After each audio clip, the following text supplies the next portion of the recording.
within and outside multilateral institutions.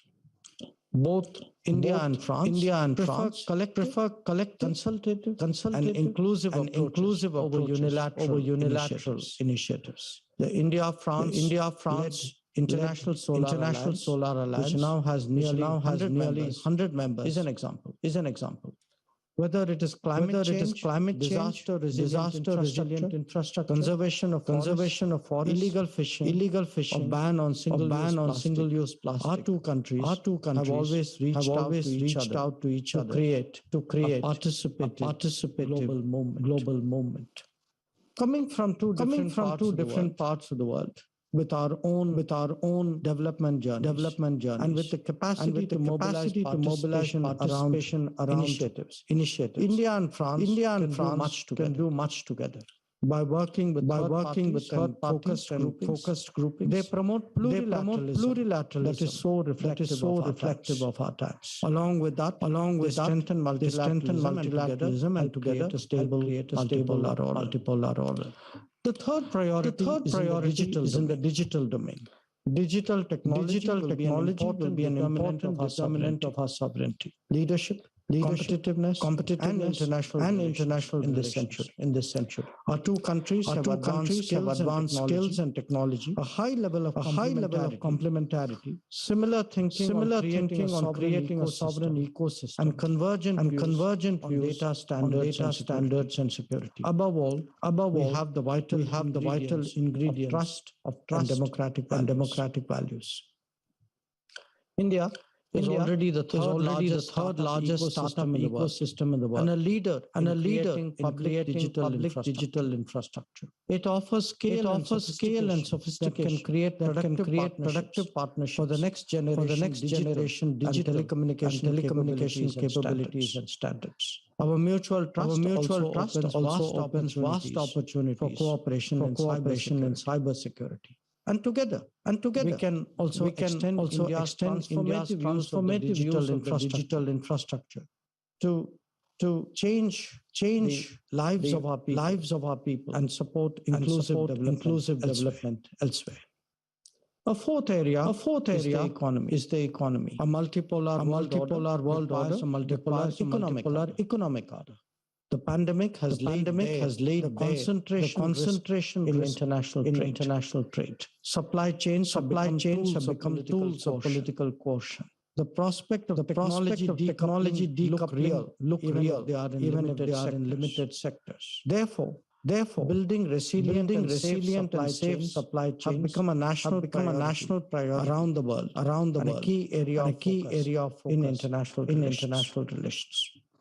France has been an important bridge to the European Union. A key expectation today is French support for the launch of negotiations between India and the EU on trade and investments. A trusted corridor between EU and India will enhance economic opportunities for both and serve our shared interest in a resilient and assured supply chain. There are two areas of national interest where we look forward to France as a key partner. One is in the realm of defense and security. We see France as a trusted collaborator in countering security challenges from seabed to space, from cyber to oceans. France is also among the foremost countries as India seeks to build industrial self-reliance in the defense sector with a sense of urgency and priority.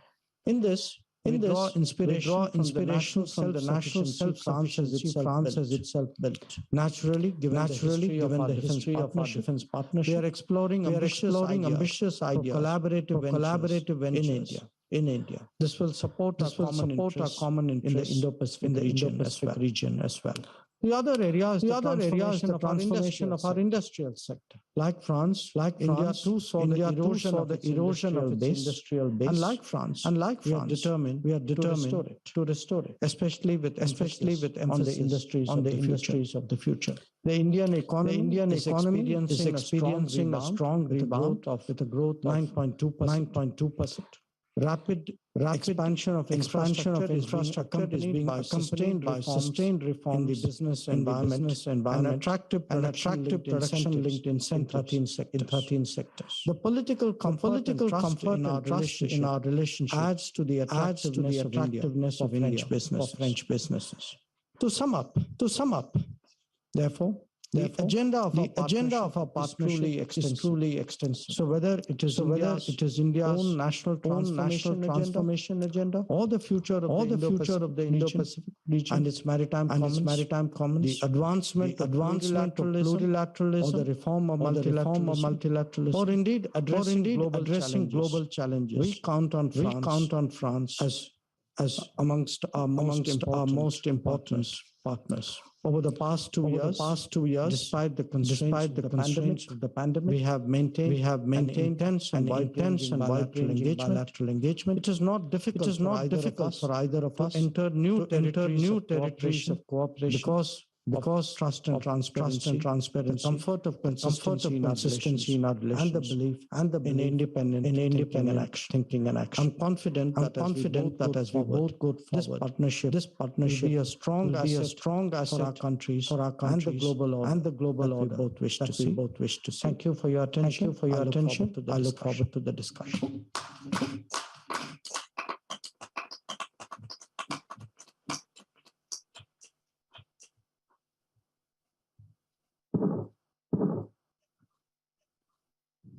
Yeah, you deserve water. Thank you very much. Minister, for very comprehensive speech. I have noted six points to sum up. First of all, the trust between France and India, which is deeply rooted in history. You have insisted on the strategic partnership, especially the discussion, the dialogue on nuclear issues since many decades now. You were in Paris for this Indo-Pacific Forum, and there is a huge expectation on both sides to develop cooperation.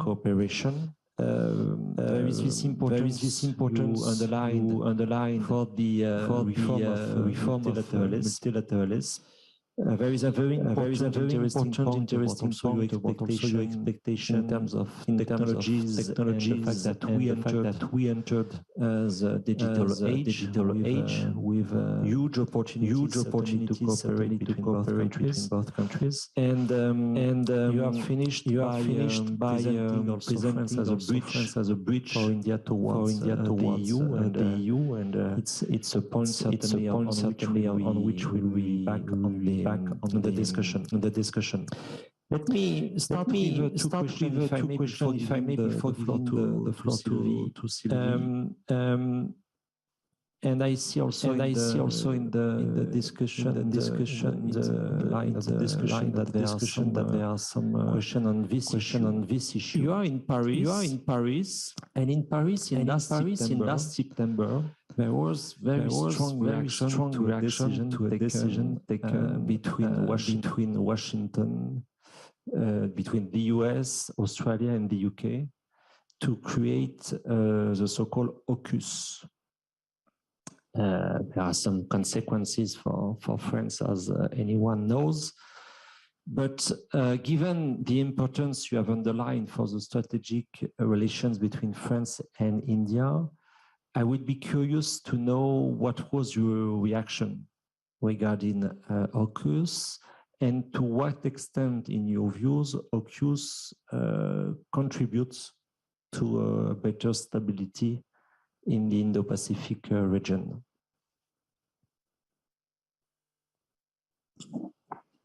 Well, that's certainly a tricky start. Actually, I remember that period because it so happened by coincidence.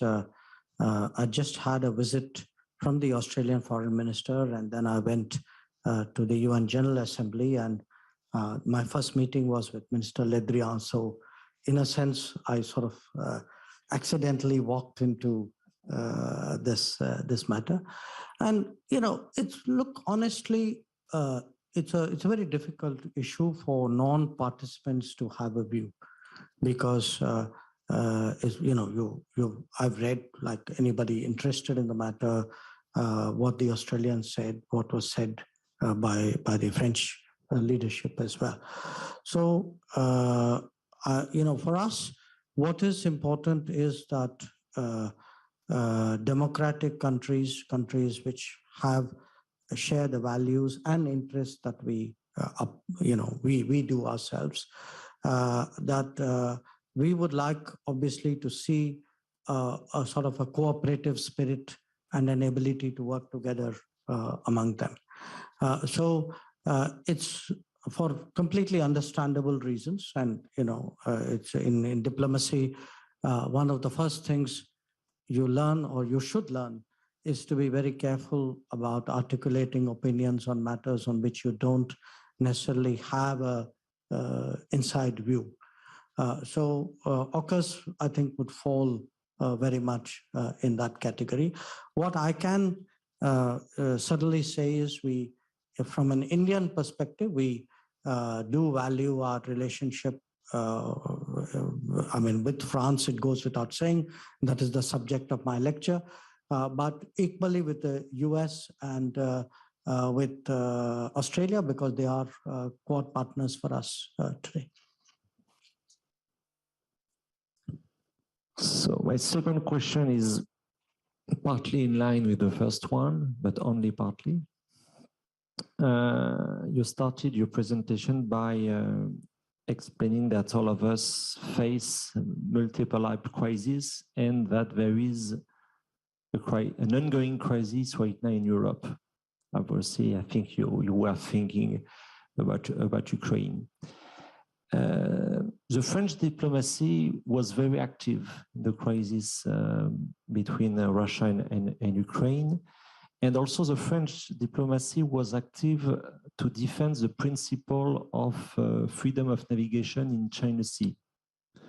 And follow very carefully the relation between China and Taiwan at the time being, for instance. So my question is, would you connect these two theaters, these two crises? I mean, the one around Taiwan and the one in Europe right now between Russia and Ukraine. Do you think that is something in terms of analysis which should be connected, or do you think it's completely disconnected? I mean, look, you can take the view everything in the world is connected, okay? But when you either do international relations analysis or you practice diplomacy, you come very quickly to appreciate that different problems have different histories, different contexts, different players, and transposing issues of one theater to another is often, honestly, can be misleading.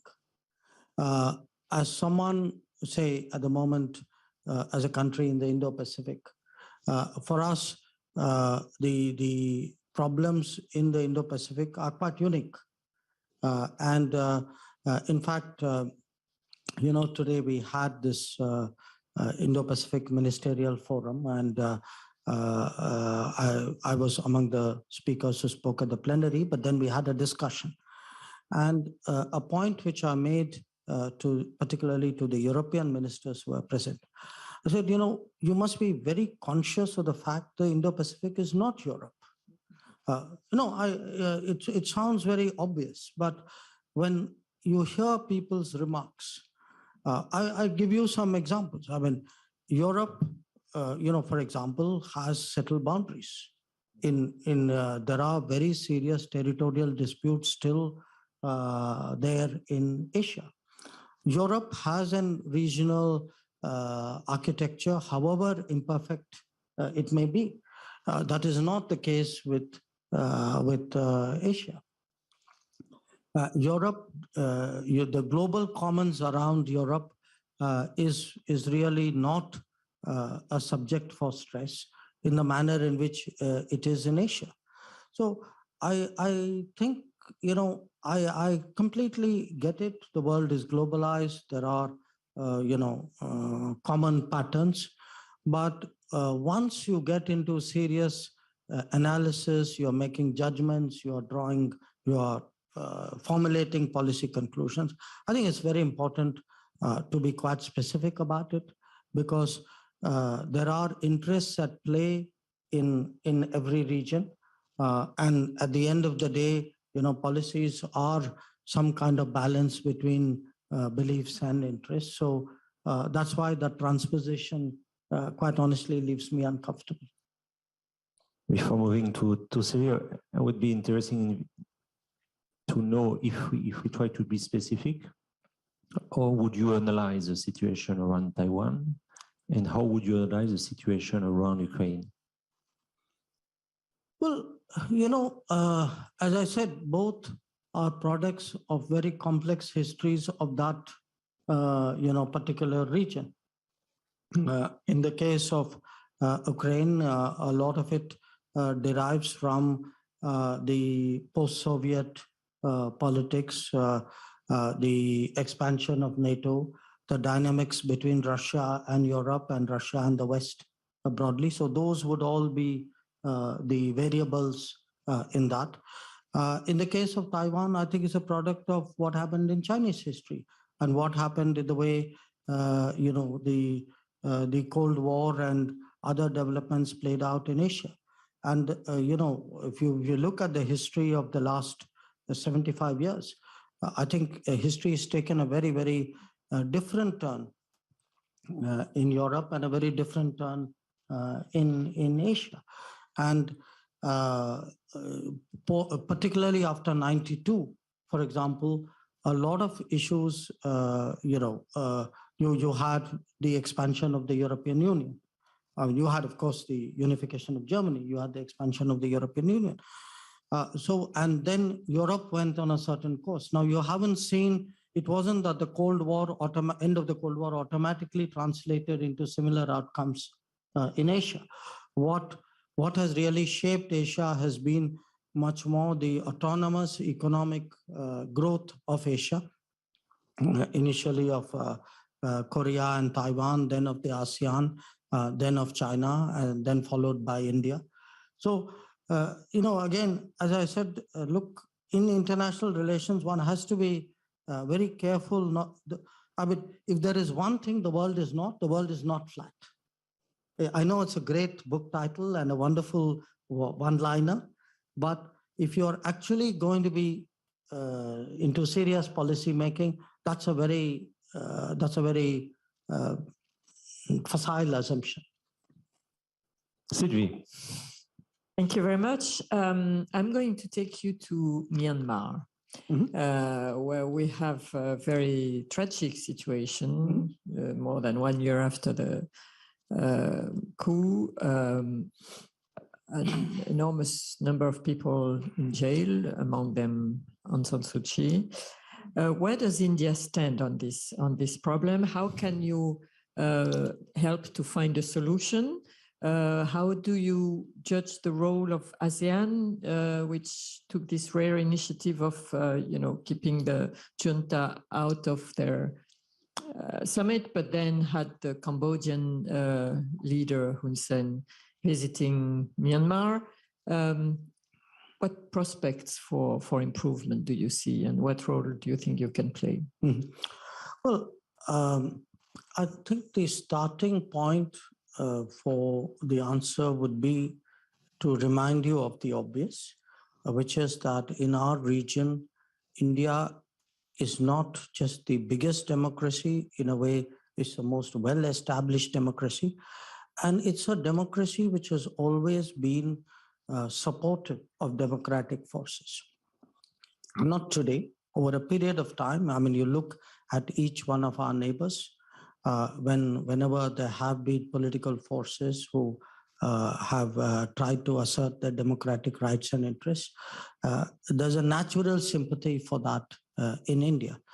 Now, sometimes, the most, I would say, extreme example would be Bangladesh, where, there were people struggling to in fact, express their democratic rights. They had won an election. They were not allowed to form a party. They wanted a separate nation. They had a different cultural identity. And, we played a big part in helping to secure that. And I take you back to history because at that time, actually, we found most democratic countries of Europe and North America ranged against that for reasons of Cold War politics. So the fact is, point number one, we have been consistently pro-democracy. Point number two, in reality, people have not always, all democratic countries have not always supported all democracies. Okay. Point number three, in the case of Myanmar, we have a particular involvement because Aung San Suu Kyi, she grew up in India. Her mother was the ambassador. She has a lot of friends. There's a strong support base. I have myself met her a number of times, and it's very easy to relate to her. Now, we were, after the last time the military rule came to an end and the elections were held, NLD came to power, we've actually worked with her and the Myanmar system to strengthen the democratic transition. Now, a year ago, of course, events went a different direction. So like the rest of the world, we also are very clear that the democratic transition should not be derailed, and we would like to urge and encourage that democratic processes be restored.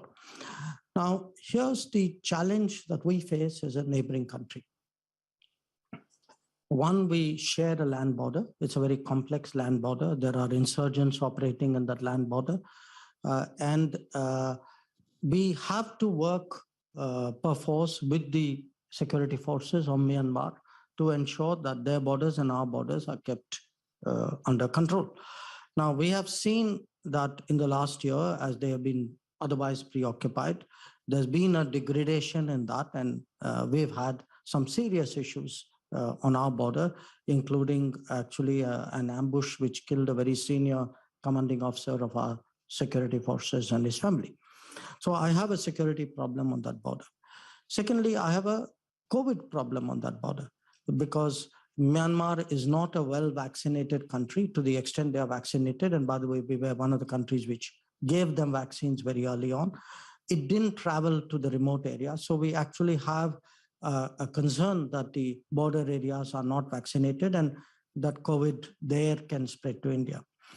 The third, we've had refugees coming over. At one point of time, we could sort of say some of them came over for political reasons, but we have increasingly seen that people are coming over because there seem to be food shortages there. There is a humanitarian problem which is building out there. So for us, deeply wedded as we are to democratic principles, consistent though we have been on support for democratic forces, and I would say our record quite candidly compares favorably with most other countries in the world, we still believe that it is unavoidable to engage the regime currently on matters which are necessary for our interests and our well-being, and in a sense, I would say to their well-being as well, where humanitarian demands are concerned. So we've had contacts with them, not at a political level, at a sort of, you can say, somebody bureaucratic from my side went there, in fact, our foreign secretary. We have supplied them vaccines. We have discussed, I think we have now supplied them food as well. We do discuss how to secure the border. And we have been very supportive of the ASEAN initiative. I was in touch with the Brunei Foreign Minister, Erivan, earlier. I speak to in fact, to all of them, to the Cambodian, to the Thai, to the Singaporean. And we all agreed that we don't want too many attempts, because then they will be played off against each other. So if the ASEAN has the lead, then it's better that other countries, other who have similar objectives come in behind the ASEAN effort. So that's really what we are trying to do. So I do think Myanmar is a situation where it's natural for a neighboring country to have some engagement and some dealings and offer some support on certain areas like COVID or food. But that all that needs to be balanced with, I would say, commitment to the restoration of the democratic transition. Another easy situation, Afghanistan. What is your view of what should be done? Should the assets be given back, or how should they be destroyed? There's obviously a humanitarian crisis also. What should democratic countries do to deal with this regime and not punish the population without, having too close, without appearing supportive of the Taliban? Well, look, again, I think this is a very complicated issue. And these are really the dilemmas of international relations. I mean, where it's not easy to make those tough choices. How do you allow your discomfort or antipathy to a outfit like Taliban to get in your way of offering support to people who are obviously suffering very, very deeply? So I think these are the dilemmas, and in a way, I mean, it's very interesting if you look at it. In Afghanistan and Myanmar, many of the countries who urge pragmatism and realism in Afghanistan have a very different view of Myanmar. So clearly, in a sense, that what your interests are often stronger than what your beliefs are. They are tailored to where it is. And I do know that in many cases, the concern about Afghanistan is driven by the fear of refugees coming from Afghanistan to Europe. But what should we do about Afghanistan? I would say we should find ways of definitely helping the Afghan people. And we have to do that in a way in which we are comfortable with our own assessment of the Taliban and the regime out there. Now, we have UN Security Council resolution, which was actually passed during our chairship of the Security Council in August last year, which urged a more inclusive Afghan regime, which wanted the rights of minorities, women, children to be respected, which wanted no shelter to be given to terrorists, which wanted Afghans who wanted to leave the country to be allowed to leave the country. So these did capture the broad thinking of the international community. Now, we have not seen much progress in it in the last few months, but do we then say, because we didn't get progress, do we just leave that country alone? I don't think we can do that. So where we are concerned, we have taken two big steps. One, we have provided medicines, because in Afghanistan, Indian medicines historically have been used very, very widely. So we have shipped medicines from India to the main hospital in Kabul. In that sense, we are dealing with a hospital. We are not dealing with the government, you can say. And also, today, as we speak, our first wheat shipments are taking place to Afghanistan. We have committed to give them 50,000 tons of wheat. I think that would make us the largest donor. We've struggled with it because for I think 3 months, we had to negotiate with Pakistan for transit, but finally they have agreed. So the bottom line is we have to devise a strategy where we help the people and find ways of figuring out what we do with the regime. Just to finish on this issue, and then I leave the floor to Françoise. Was the United States right to withdraw? Or to take this decision when they took it? Again, it's not that I'm dodging your question. It is, I'm very careful passing judgment on somebody else partly, as I said, because you have to understand all their compulsions and their situation. I mean, bear in mind they've been there for 20 years, and a 20-year military commitment is an extraordinary commitment. I mean, there are very few countries in the world today who can sustain that kind of commitment, and I do think, while I say, in a sense, you're asking me whether right in leaving, I would ask you to look at the fact that they did stay there for 20 years. But you look at American politics, you look at what it has done in a sense to America's strategic posture. I would say, it was coming. It was coming. And while people attribute it to the Biden administration, I remind you, I mean, this actually started the debate which started under Obama. The decision to leave was made under Obama. So, in fact, what is often left out in debates was how long it took America to close out that debate about withdrawing. So it started Obama's second term, went through entire Trump term before it ended up on the Biden watch.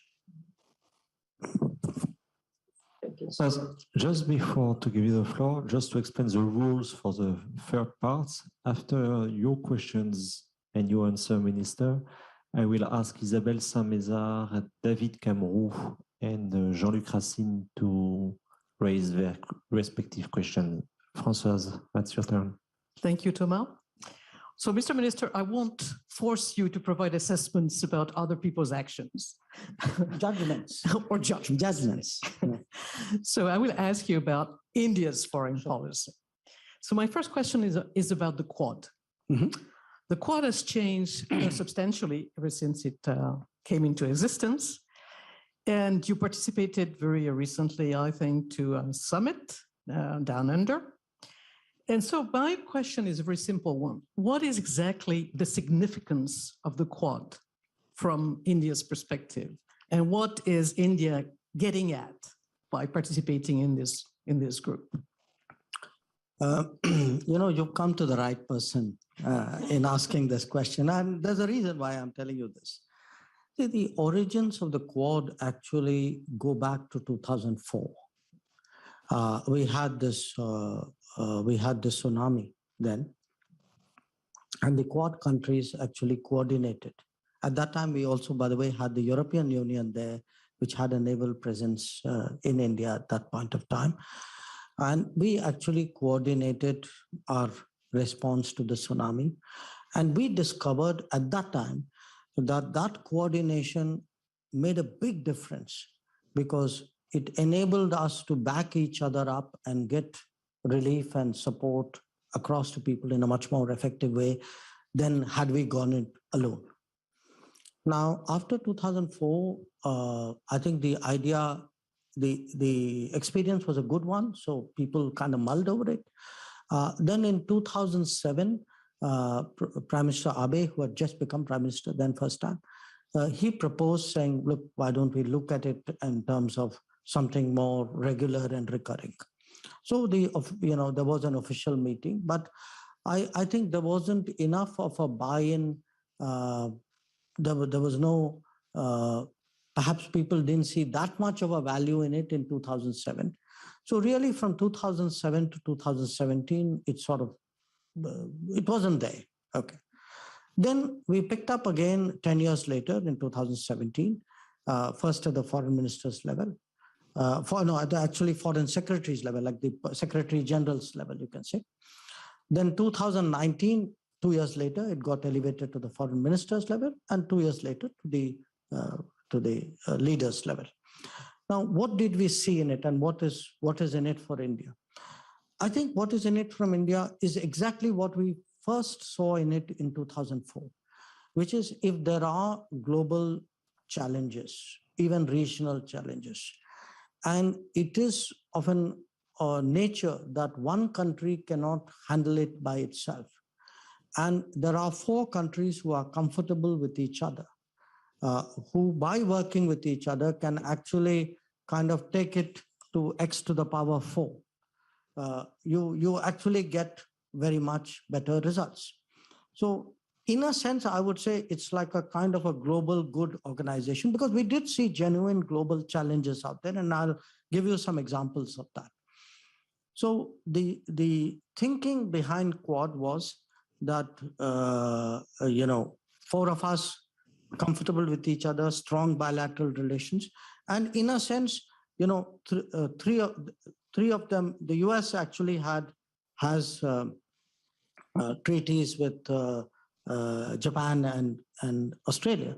So we were the one country which was a non-treaty, non-alliance country. So, but in my view, the success or the ability of the Quad to happen was in this period, in the last 2 decades, especially in the last decade, the India, Japan, India, Australia, India, US relations have become so strong that it today brings us all on a much more even level than it would do otherwise. I think 10 years ago, probably those relationships were of a different level, and our relationships were at a much lower quality or level. Now, what do we do? What is the value in it? I'll just give you some examples. You spoke about our meeting in Australia. We are, for example, today very, very focused on vaccines, because we want to deliver vaccines without, any politics to it. And we found the best way of doing that was to see if American vaccines could be produced in India and financed and distributed by not just the US and India, but also by Australia and Japan. And we have committed this year to producing 1 billion vaccines and distributing it in the Indo-Pacific. A second example I could give you is connectivity. That again, all of us share the view that connectivity should not have a political agenda. It should be market-driven. It should be transparent, and we'd like to see whether in a way can we coordinate our connectivity efforts so that we make for a much more I would say develop the region, but in a way in which it is very open and inclusive. Another area is, well, 2 areas which are reflective of the COVID challenges and the digital era, the need for reliable, resilient supply chains, the idea of critical and emerging technologies, 5G, 6G, that these should be trusted and transparent. Now, these are all areas where there's a natural convergence of our interests and of our views. It could even actually extend interestingly, we even agreed on STEM fellowships because we saw that we have a common interest in actually promoting exchanges of students. So there's actually a Quad STEM fellowship in the making. So what you should expect from Quad is a lot of activity in sort of, I would say, on global issues and global commons, where the expectation that the United States will continue to do everything for everybody is no longer tenable. So in a way, you could say the Quad represents the consequence of American strategic contraction. I mean, we discussed Afghanistan as a situation, but the United States, if you see today the American debate of foreign policy for the middle class about forever, the mood against forever wars, the suspicion of open-ended commitments. So if the premier power of our times decides that it cannot keep doing what it has been doing for the last 80 years, then I think the rest of us have to do something or just throw up our hands. So in the Quad, some of us decided to do something about it. And that's really what it is about. Okay, thank you. So let me now bring you to my own area of expertise, which is economics. So it seems to me that there has been a major change in India's position, in particular vis-a-vis FTAs, free trade agreements. I remember asking you this very same question last year why did India pull out of RCEP? I have a better answer. So this will not be the exact question this time.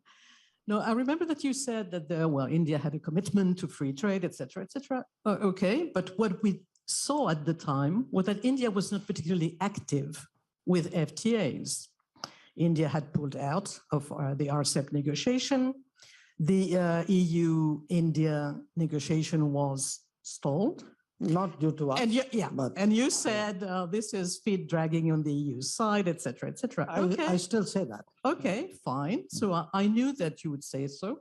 So I anticipated that. But what we see is that India now is super active with FTAs. So India has engaged in a negotiation with the UAE. No, we're concluding. And in no time, at speed of light, the agreement was completed. Yes. So in less than 3 months. Correct. Usually it's 3 years, but 3 months. So that's really, really amazing.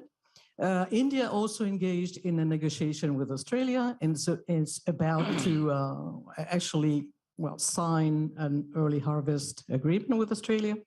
And the EU-India negotiation is back on track.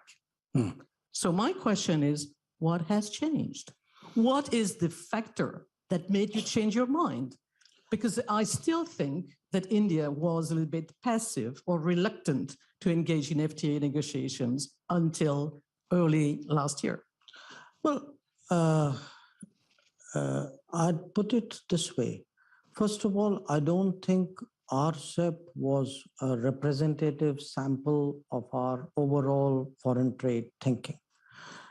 I mean, at the risk of belaboring the point, we again come down to specifics, okay? Which is because we didn't go through with RCEP, doesn't therefore mean that we won't go through with other FTAs. So that transposition applies to trade as well as it does to strategy.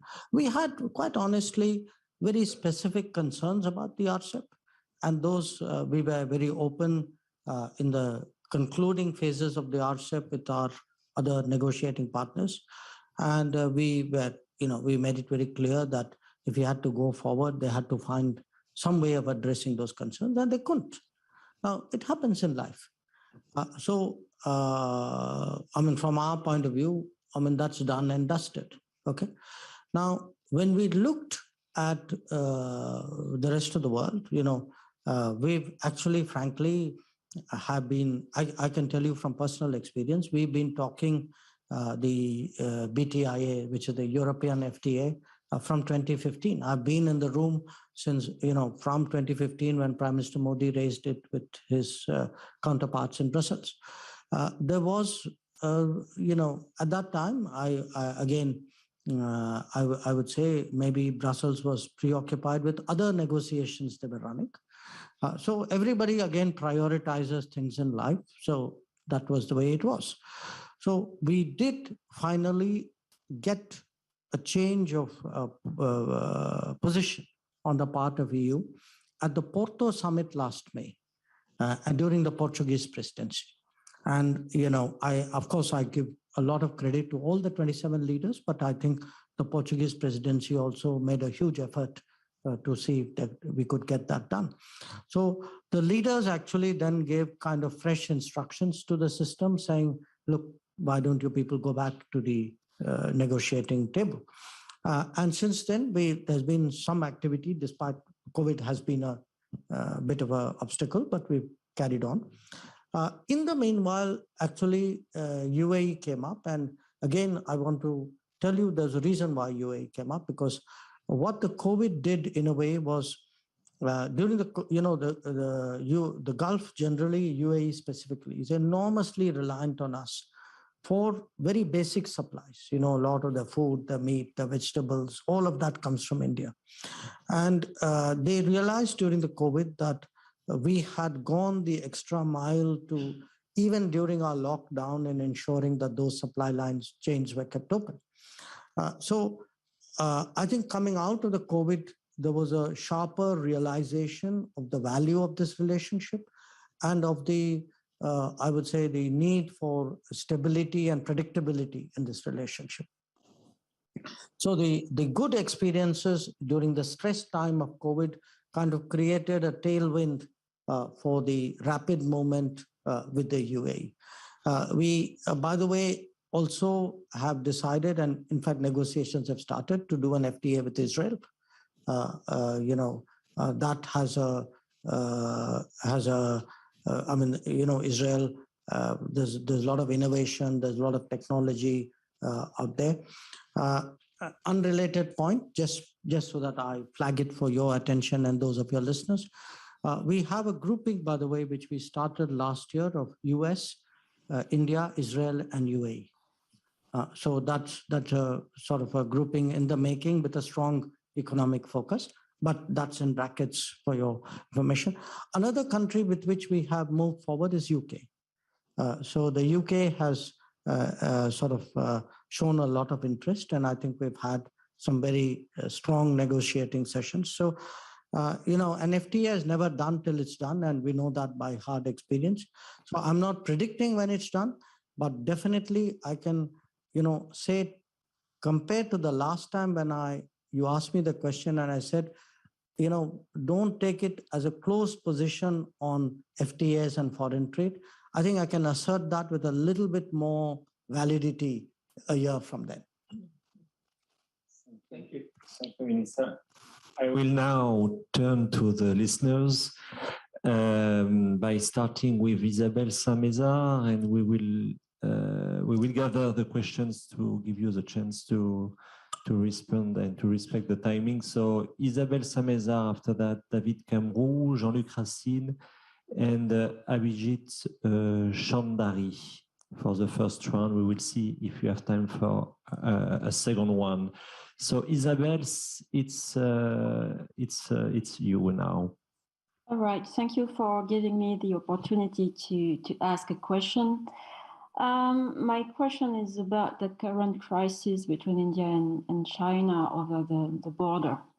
And I would like to know, in your view, what are the prospects for finding a solution to the current border crisis and for disengaging from the border areas. Are you reasonably optimistic, or do you think that both India and China are in this border crisis for the long haul? Thank you. Thank you, Isabelle. I turn now to David Camroux. David, it's over to you. I'm not sure if you can hear me, but... yes, it's okay. That's okay. fine. Thank you very much, Your Excellency. You've already partly answered my question. It concerns Myanmar. You mentioned that, like the Europeans, India was counting a lot on ASEAN and the implementation of the ASEAN 5-point consensus. It seems that this is now a dead end. Just yesterday or the day before, the junta refused to allow the special envoy to meet with the representatives of the democratic opposition. We are now in a civil war situation, which is becoming bloodier and bloodier. There have been calls for a no-flight zone because the only advantage basically the military has is their air superiority in order to level the playing field between the ethnic armed groups, the PDF and the Tatmadaw. There have been calls for a no-flight zone, which would obviously require the participation of neighboring countries, India and Thailand. What is your position on that? Thank you. I turn now to Jean-Luc Racine. Jean-Luc, the floor is yours. Yeah, thank you. Is it okay? It's fine. Okay. Mr. Minister, considering the geometry of international meetings which have followed the Taliban return to power, particularly the format Neighbor plus Russia, which has been held in Tehran last October, considering the new security relationship between Russia and Pakistan, the upgraded relation between Iran and China, the visit of Iranian president to Moscow last month, and the coming visit tomorrow, if not wrong, to Moscow also of Pakistan Prime Minister, considering finally the Putin-Xi Jinping joint declaration early February, do you believe that we may ask whether some sort of an informal second Quad, an Eurasian one, this one, is under construction between China, Russia, Iran, and Pakistan? Is it a point which has been discussed or intact when President Putin visited New Delhi last December, or within the new 2+2 dialogue established between India and Russia? Thank you. Thank you, Jean-Luc, for this question of geometry, which is very important. I turn now for this first one to Abhijit Chandari. The floor is yours. Hi, I don't know if you can hear me. That's fine. Yeah, okay. First of all, thank you for all the panelists, for all the questions and the insights that you have given us. My question is a fairly simple one to both the sides of the conversation. We are talking about big strategic partnerships, but what would be the effects that, you know, a common man, a French common man who's traveling to India, or an Indian who's living in France, what are the developments, what are the cooperations that we can see enveloping or coming in the future for the in that direction? I would like to know. Thank you very much. Minister, you have a good set of questions, so you can go. If you have time, we will take a second one, but you can deal with this one. Let me start with the first question. Am I optimistic about the disengagement prospects between India and China? My answer is I'm optimistic, full stop. I'm optimistic temperamentally, because if you are into diplomacy and negotiations, it is completely necessary you're optimistic, because that is the only way you never give up. So where the particular issue is concerned, we've had 13 rounds of discussions by military commanders focused on the disengagement issue. As a result of that, we've made significant headway in many of the friction points. There are some friction points which still remain to be resolved. It has its complexity. It has its complexity because these are areas where there are claims, and then there are various military considerations which become the subject of the conversation. But here's the clarity with which we are approaching it. We are absolutely clear that we will not agree to any change in the status quo, any attempt to change the line of actual control unilaterally by one side.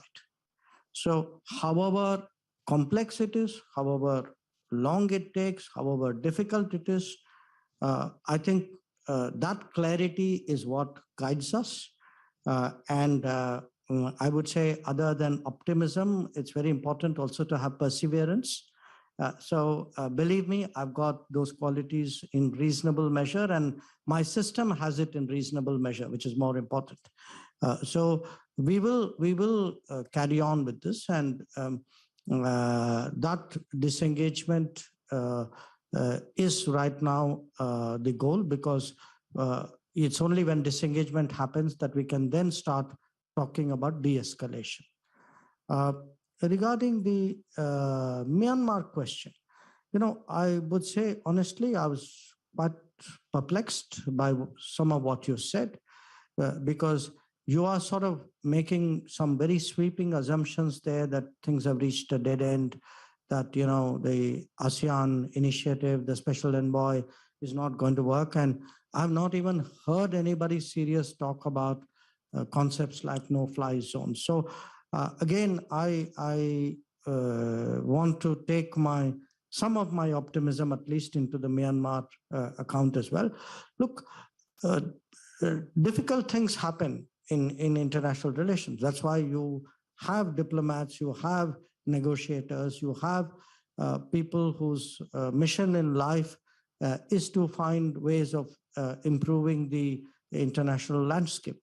So people don't give up that easily because one particular initiative didn't work or one visit wasn't successful.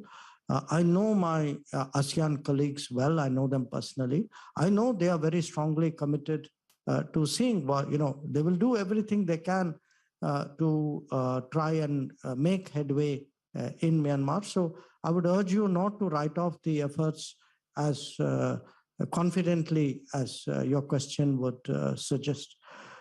On the geometry question, that was an interesting one because, four corners do not necessarily make a geometry. You can have, all that you said was true. I mean, Russia is dealing with Pakistan, Iran is dealing with China, Iran is dealing with Russia.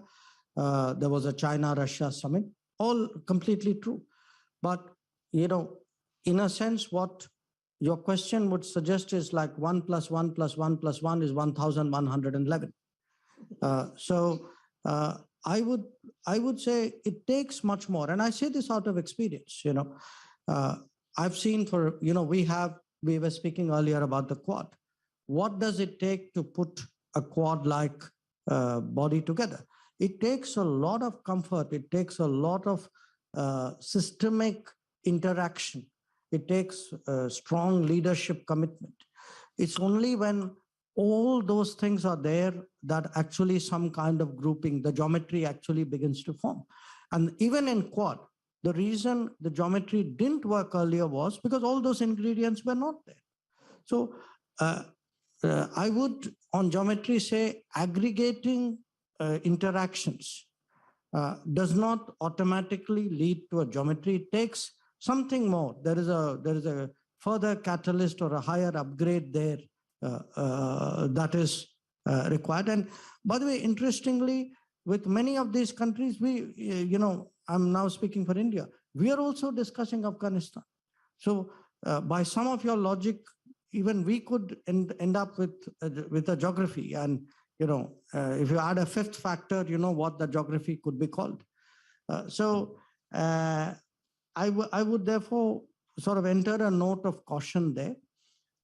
Finally, the last question, what does it mean to a common man?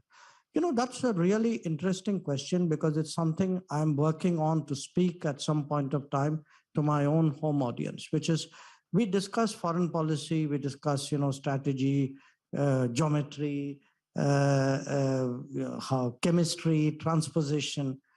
At the end of the day, I think the street judges the quality of foreign policy by what is it which they get in their daily lives. I mean, I would say if I were to speak today in India, certainly people would say an Indian going out of India gets much stronger support. I mean, there is a clear sense that we, the Indian government, have their back as they go out. And even during COVID, for example, when a lot of people got stuck, we actually brought back 7 million people by air and by ship back to India. So it could be times of distress, it could be visa issues, it could be mobility, it could be work opportunities. So there is a lot that today a common man can benefit from India, stronger relations between India and France. But if I mean, to my mind, certainly I would say because I spoke about a technology partnership and a digital partnership, to me, that could really actually mean more business, more employment, more work opportunities, more talent innovation movement, maybe more scaling up of startups. So a large part of what we are now trying to do, I mean, we call it, in a sense, a sort of a development-centered, people-centric foreign policy. So I think there is a kind of a change in the way in which you look at foreign policy itself. Minister, I think we can try to, if you would agree, to take 4 more questions. Quickly, concise, quick. Alors, free.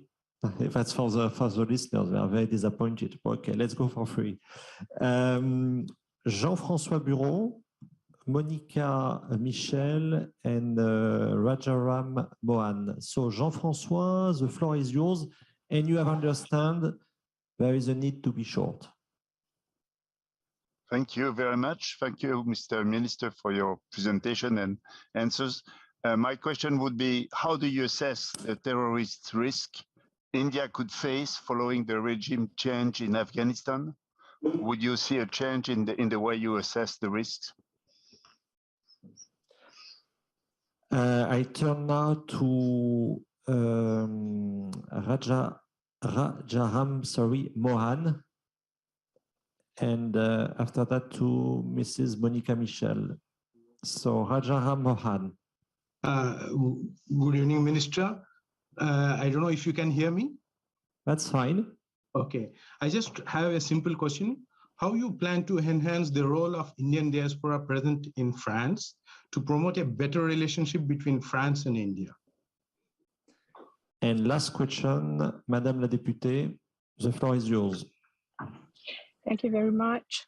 Thank you for your presentation and for taking my question, Minister. As a French member of Parliament, member of the Defense Commission, I recently had the pleasure to lead an information mission in respect of defense challenges in the Indo-Pacific region. The report was publicly presented last week and should be published soon. With my colleague, Laurence Pastorisla, we organized many auditions, as you can imagine, and had the chance last May to discuss with your Indian ambassador in France, Mr. Jawad Ashraf.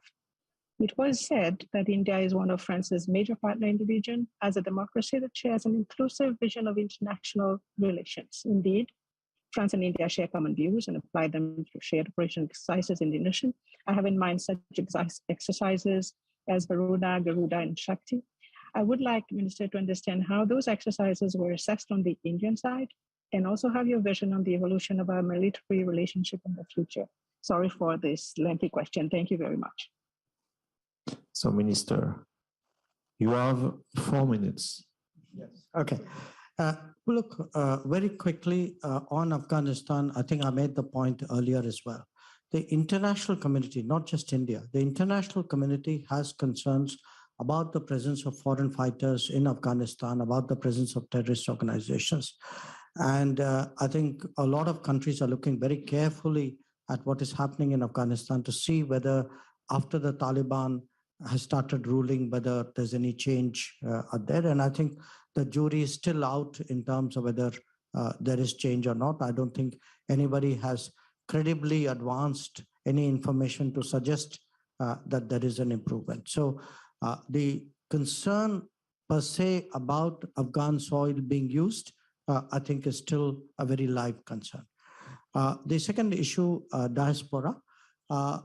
I think diaspora definitely has a growing role in terms of bridging India and the world. And that role is partly because the conduct and the achievement of the diaspora in many ways defines the image of a country in the society where they live. And I would certainly say India has benefited enormously, that the high achievers of the diaspora have created a different image for India. And I have seen it in the course of my own professional lifetime. What can you do specifically in France? I would say you could definitely, certainly open up more windows. You could help bring in the field of culture in terms of people-to-people relations. There is and there are a lot of, I would say, cultural-driven activities. I mean, if you were to look, one of the priorities of our government right now is to find a way of rapidly and massively expanding tourism.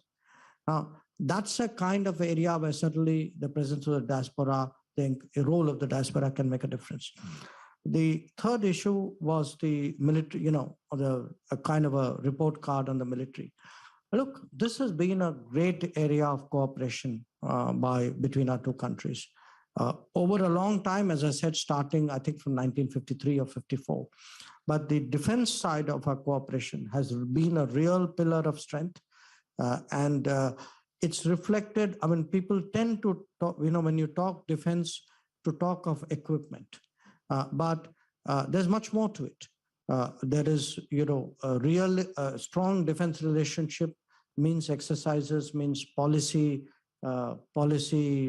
sort of exchanges. It means training. So I have a very positive view, because I also think that the French military and the French system has made a bigger effort to understand what is happening in India than probably most of our other major partners. I mean, I say this not to flatter you, and because I want to say India sees France positively. I'm actually saying that if you look at many of our changes, because some of our changes today are adjusted to a new industrial policy, to some very specific requirements which India has, given the nature of India's strategic posture. And I think the French system has been very nimble in sort of meeting that. And I credit the fact that we have a strong defense relationship partly to that. So, I'm glad in a way you asked me that question, because it enables me once again to reiterate the theme of my talk, that India sees France in very positive terms, as a trusted partner, as a country with whom we will work to pursue a larger regional and global agenda. Thank you, Minister. Before concluding our session, I would like to express 4 thanks. The very first one is for Ambassador Ashraf and his team, because it was a real pleasure to organize this event with you. The second one is for Sylvie, Françoise, and the listeners for their very relevant questions, as usual. The third thanks is for IFRI's team, because it's not always easy to organize in the time being hybrid events. So it was very, very well done. Thank you. And the last one is for you, Minister, because it was your first time at IFRI. I do hope there will be a second time, maybe a third time. We know that given the importance of the relation between India and France, there will be certainly new opportunities to visit Paris. And please, next time, make a stop to continue this discussion. Thank you very much, and see you soon.